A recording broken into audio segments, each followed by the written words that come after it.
पूर्णिया, खगड़िया, सुपौल, सहरसा, मधेपुरा, किशनगंज, अररिया, नवगछिया का भी नाम गिनाया उन्होंने। ये सब नाम गिनाया उन्होंने, मगर नाम गिनाया, मगर वहाँ की समस्याओं पर आपने क्या कहा?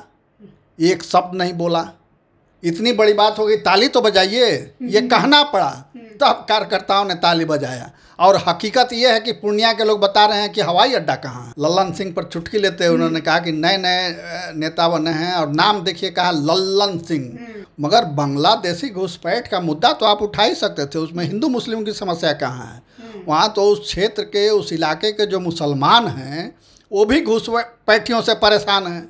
घुसपैठी है, उनकी भी ज़मीन हड़प रहे हैं, उनके यहाँ भी चोरी कर रहे हैं, उनकी भी बहू बेटियों पर गलत नज़र डाल रहे हैं। मगर तेजस्वी का नाम उन्होंने कहीं नहीं लिया, तेजस्वी को बख्श दिया। मैं कहाँ इतना बड़ा नेता, राष्ट्र का, देश का गृह मंत्री, और कहाँ वो एक डिप्टी सीएम।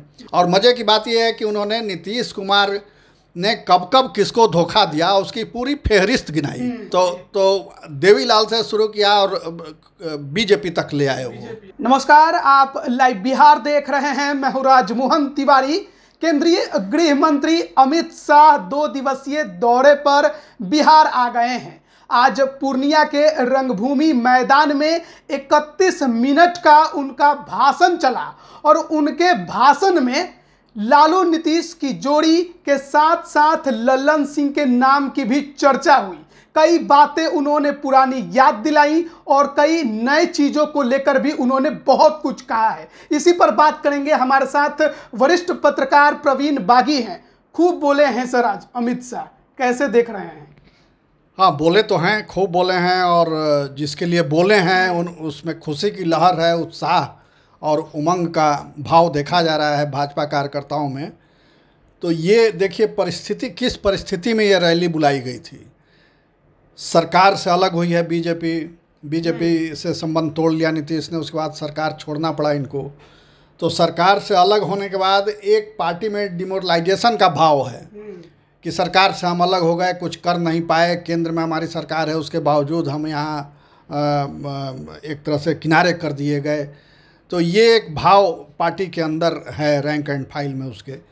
तो उस निराशा को दूर करने के लिए इस रैली का आयोजन किया गया कि पार्टी को फिर से उत्साहित किया जाए, एक नया जोश कार्यकर्ताओं में भरा जाए, उनमें लगे कि नहीं, केंद्र आपके साथ खड़ा है और डरने की ज़रूरत नहीं है, घबराने की ज़रूरत नहीं है। तो ये भाव लेकर के आए थे अमित शाह, और उसमें वो पूरी तरह सफल रहे। भीड़ भी बहुत अच्छी जुटी। भीड़ जुटी क्या, भीड़ तो आजकल रैलियों में जिस तरह से जुटाई जाती है, तो उस तरह से भीड़ जुट गई और खूब बोले उन्होंने। और ये बार बार उन्होंने जोर दे करके कहा कि किसी से डरने की ज़रूरत नहीं है। तो ये जनता के लिए भी एक मैसेज था कि जो जंगल राज वो बता रहे हैं कि जंगल राज अब आ गया है, जंगल राज आ गया है या आने वाला है, तो उससे डरने की ज़रूरत नहीं है। दूसरी ओर कार्यकर्ताओं को भी मैसेज दे रहे थे कि आप निडर रहें, दिल्ली में हमारी सरकार है, कुछ होगा तो हम देखेंगे। ये भाव था उसके पीछे। मगर वो कितना हकीकत है और कितना ज़मीन पर जो यथार्थ है उससे मिलता है उनका ये भाषण, उसमें काफ़ी गैप दिखता है। क्योंकि उनके भाषण में पार्टी लाइन से देखिए तो ठीक था, पार्टी में उत्साह पैदा हुआ, लोग इतने दिन से, 1 महीना से वहाँ लगे हुए थे कार्यक्रम को सफल बनाने में। जो पार्टी के अंदर गुटबाजी थी वो गुटबाजी तत्काल तौर पे समाप्त हो गई और सब लोग मिल करके सफल बनाने में लगे। यहाँ तक रैली ठीक थी, सफल रहा आयोजन उनका। मगर जो अमित शाह के भाषण का अगर निष्पक्ष आकलन किया जाए तो उनके भाषण का कोई बहुत इम्पैक्ट नहीं पड़ेगा बिहार की राजनीति पर। क्योंकि एक तो कि उन्होंने स्थानीय समस्याओं को, जिस पर वो बार बार फोकस कर रहे थे कि 6 जिले 4 जिले यहाँ से लोग आए हैं, जिलों का नाम गिना रहे थे, पूर्णिया, खगड़िया, सुपौल, सहरसा, मधेपुरा, किशनगंज, अररिया, नवगछिया का भी नाम गिनाया उन्होंने। ये सब नाम गिनाया उन्होंने, मगर नाम गिनाया, मगर वहाँ की समस्याओं पर आपने क्या कहा? एक शब्द नहीं बोला। अमित शाह का पूरा भाषण आप देख लीजिए, उस पूरे जोन की समस्या पर कोई एक लाइन नहीं उन्होंने कहा। जबकि पलायन उस क्षेत्र की सबसे बड़ी समस्या है। पूरे देश में उस जोन के मजदूर आपको मिल जाएंगे जो 2 शाम का भोजन जुटाने के लिए बिहार से बाहर जाते हैं, ट्रेनों में भर भर कर, बसों में लद लद कर जाते हैं, मारे जाते हैं, कश्मीर तक में जा रहे हैं, मारे जा रहे हैं। बाढ़ उस क्षेत्र की सबसे बड़ी समस्या है, तबाही होती है हर साल, उस पर कुछ नहीं बोले वो। और नहीं तो देखिए, जले पर नमक छिड़कना जिसको कहते हैं, उन्होंने कहा कि पूर्णिया में हमने हवाई अड्डा दे दिया, लोगों ने मगर नोटिस नहीं लिया उनके भाषण का, क्योंकि लोग तो जानते थे कि हवाई अड्डा एक ख्याली पुलाव है जो हकीकत में अभी तक उतरी नहीं है। लोगों की खामोशी देखकर अमित शाह हैरान हुए और उन्होंने कहा कि अरे, मैंने कहा कि हवाई अड्डा यहाँ आ गया है, अब आपको पटना जाने के लिए, दिल्ली और बम्बई जाने के लिए पटना नहीं जाना पड़ेगा, यहाँ से आप सीधे चले जाइएगा। इतनी बड़ी बात हो गई, ताली तो बजाइए, ये कहना पड़ा, तब कार्यकर्ताओं ने ताली बजाया। और हकीकत ये है कि पूर्णिया के लोग बता रहे हैं कि हवाई अड्डा कहाँ है, पूछ रहे हैं अमित शाह से लोग कि हवाई अड्डा कहाँ है। आज तक भूमि अधिग्रहण नहीं हुआ वहाँ, और सिर्फ वहाँ टर्मिनल बनाना है। सेना का हवाई अड्डा वहाँ चुनापुर में, जहाँ अमित शाह भी का हेलीकॉप्टर उतरा था, वहाँ हवाई अड्डा ऑलरेडी बना हुआ है। आपको एक टर्मिनल बनाना है, थोड़ा सा उसके लिए ज़मीन एक्वायर करना है। एक बार ज़मीन एक्वायर किया गया तो गलत तरीके से एक्वायर किया गया, लोग कोर्ट में चले गए, वो खारिज हो गया मामला। तो ज़मीन अधिग्रहण करना है अभी। ठीक है, आपने स्वीकृति दे दी, पैसा दे दिया होगा, इतना भर किया होगा, मगर लोग तो जहाँ 10 साल पहले थे वही आज भी खड़े हैं।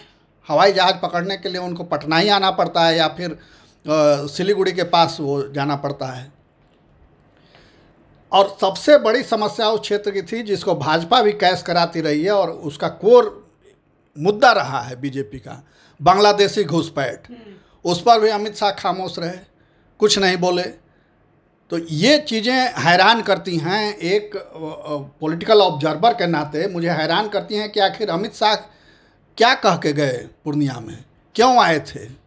कोर एड्रेस जो है, कोर मुद्दा जो है, उस पर आपने कुछ नहीं बोला, जनता की समस्याओं पे कुछ नहीं बोला, कोई नया आश्वासन नहीं दिया, और कह रहे हैं कि किसी को डरने की ज़रूरत नहीं है सुरक्षा, जबकि उनके प्रदेश अध्यक्ष संजय जायसवाल जो मंच पर उनके साथ मौजूद थे, अभी उनके घर पर हमला हुआ, कुछ नहीं कर पाए। उसी पूर्णिया में जहां अमित शाह आज भाषण किए, कई दशक पहले आरएसएस के एक प्रचारक का, पूर्व प्रचारक की हत्या हो गई थी, वहाँ किसी को उसमें सज़ा नहीं हुई, पार्टी सरकार में आई, कुछ नहीं कर सकी। तो फिर कैसे कार्यकर्ता आश्वस्त होगा आपका, कैसे पार्टी के वर्कर जो हैं आश्वस्त होंगे कि डरने की ज़रूरत नहीं है। तो ये चीज़ें हैं जो अटपटा सा लगता है, कोई तारतम्य नहीं बैठता है भीड़ जुटाने में, अच्छा भाषण करने में, और जो हकीकत है उसमें काफ़ी फ़र्क है। अगर देखा जाए, अमित शाह के रैली से पहले बिहार में एक राजनीतिक बयानबाजी हो रही थी ध्रुवीकरण को लेकर कि अमित शाह आएंगे, कुछ ऐसा बोलेंगे, हिंदू मुस्लिम विवाद होगा, पूरी बिहार की राजनीति को बदल देंगे। ऐसा कुछ होगा, लगा आपको थोड़ा भी? नहीं, हो सकता है कि ये जो अटैक किया महागठबंधन ने, नीतीश और राजद ने, तो हो सकता है उससे सतर्क होकर के उन्होंने वो मुद्दा विदेशी घुसपैठ का, बांग्लादेशी घुसपैठ का नहीं उठाया हो। मगर बांग्लादेशी घुसपैठ का मुद्दा तो आप उठा ही सकते थे, उसमें हिंदू मुस्लिम की समस्या कहाँ है। वहाँ तो उस क्षेत्र के, उस इलाके के जो मुसलमान हैं वो भी घुसपैठियों से परेशान हैं। घुसपैठी है, उनकी भी ज़मीन हड़प रहे हैं, उनके यहाँ भी चोरी कर रहे हैं, उनकी भी बहू बेटियों पर गलत नज़र डाल रहे हैं, तो वो तो खुद पीड़ित हैं। तो इसलिए उसमें हिंदू मुस्लिम का मुद्दा कहीं आड़े आएगा, मुझे ऐसा नहीं लगता है। मगर अब क्यों एस्केप कर गए इससे, वो तो पार्टी के लोग ही बता सकते हैं। मगर मैं हैरान हूँ, हालांकि जब यहाँ बिहार में बीजेपी सत्ता में रहती है तब भी इस मामले को थोड़ा सा अंडर प्ले कर देती है पार्टी, मगर विपक्ष में जब आती है तो ज़ोर शोर से उठाती है। मगर इस बार तो विपक्ष में आने के बाद भी पार्टी उस मुद्दे को नहीं उठा रही है। हालांकि जब सभा की तैयारियां की जा रही थी उस समय विदेशी घुसपैठ के मुद्दे को उछाला जा रहा था कि अमित शाह गरजेंगे, अमित शाह ये कर देंगे तो वो कर देंगे, मगर कुछ नहीं। केवल पॉलिटिकल स्टंट चुनावी माना जा सकता है, इसको माना जा सकता है, चुनावी लाभ लेने के लिए, 2024 लोकसभा पोलराइजेशन के लिए कर सकते हैं। मगर इस बार तो उन्होंने कुछ भी नहीं कहा है इस बारे में। एक और उन्होंने बात कही कि नए नए नेता बने हैं लल्लन सिंह। वो तो उन्होंने मजा लेने के लिए कहा, लल्लन सिंह पर चुटकी लेते हुए उन्होंने कहा कि नए नए नेता बने हैं, और नाम देखिए कहा लल्लन सिंह, बड़ा जोर दे करके उन्होंने कहा कि नए नए नेता बने हैं लल्लन सिंह, जो चारा घोटाले का कागज लेके गूंजते रहते थे। मगर अब क्या करेंगे, अब तो चारा घोटाले वाले मंत्री बन गए हैं, अब किसको पकड़वाएंगे।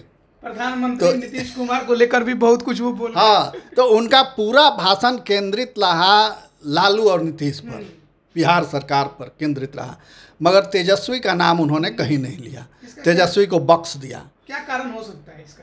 अब कारण इसके कई हो सकते हैं। हो सकता है कि कोई अंदरूनी एक अंडरस्टैंडिंग बनी हो कि उस पर अटैक नहीं करना है, या फिर उनको लगता होगा कि भाई मैं कहाँ इतना बड़ा नेता, राष्ट्र का, देश का गृह मंत्री, और कहाँ वो एक डिप्टी सीएम, नए नए नेता अभी बने हैं, तो उन पर बोलना ठीक नहीं होगा।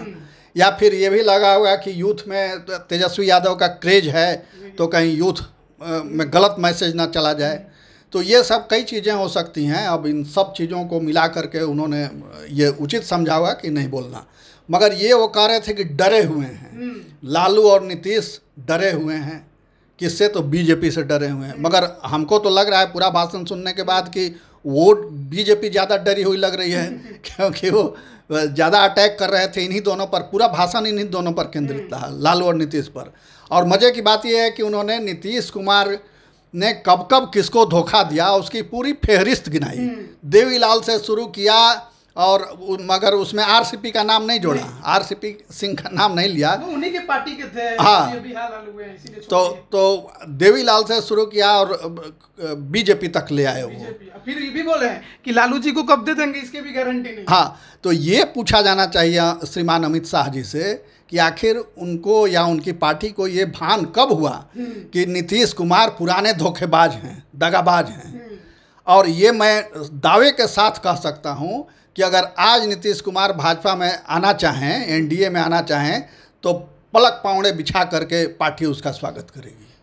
तो दोनों एक दूसरे पर दाव खेलते हैं, राजनीतिक लाभ के लिए सब हो रहा है। बीजेपी भी राजनीति कर रही है, नीतीश भी राजनीति कर रहे हैं, लालू भी राजनीति कर रहे हैं। और बिहार की क्या दुर्दशा हो रही है वो लोग देख रहे हैं। बिहार जहां 20 साल पहले खड़ा था, आज भी वहीं खड़ा है। न एक बड़ा उद्योग लगा, न कोई बढ़िया इंस्टीट्यूशन यहाँ खुला। शिक्षा की क्या व्यवस्था है लोग देख रहे हैं, स्वास्थ्य की क्या व्यवस्था है वो देख रहे हैं। इतने बड़े बड़े अस्पताल जरूर खुल गए, मगर अभी भी आज ही की खबर है कि राज्यपाल को जाना पड़ा दिल्ली इलाज के लिए।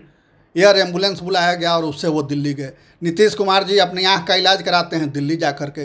तो फिर बिहार में जो एम्स खुला, जो IGIMS है, जो स्पेशलिस्ट हॉस्पिटल आँख का यहाँ खोला गया, उसका औचित्य क्या है? मेदांता हॉस्पिटल खुला।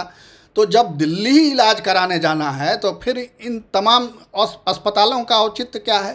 क्या ये छोटे लोगों के लिए है जो गरीब गुरबा हैं, मगर उनका भी इलाज वहाँ नहीं हो सकता है? मेदांता में तो वो जाने की सोच भी नहीं सकता गरीब गुरबा। IGIMS में इतनी कुव्यवस्था है, PMCH में इतनी कुव्यवस्था है, और एम्स भी लोग नहीं जा रहे हैं। इसका मतलब कि वो भी सफ़ेद हाथी ही बन गया है।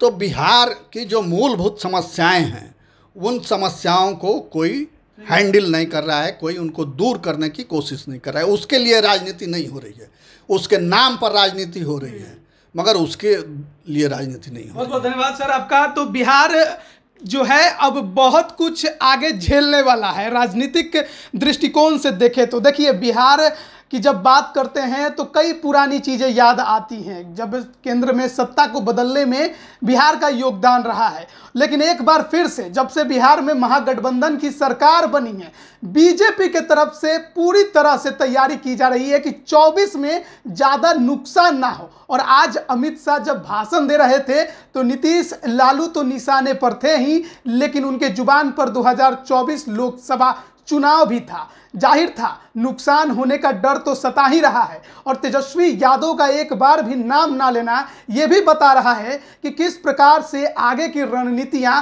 बीजेपी बनाने में जुटी है। मौका मिलेगा तो छोड़ना नहीं है। अब देखना है कि अन्य जो विरोधी पार्टियां हैं अमित शाह के इस रैली पर क्या कुछ प्रतिक्रियाएं देती हैं। बने रहिए लाइव बिहार के साथ। आप सभी का बहुत बहुत धन्यवाद। लाइव बिहार YouTube पर सब्सक्राइब और Facebook पर लाइक जरूर करें।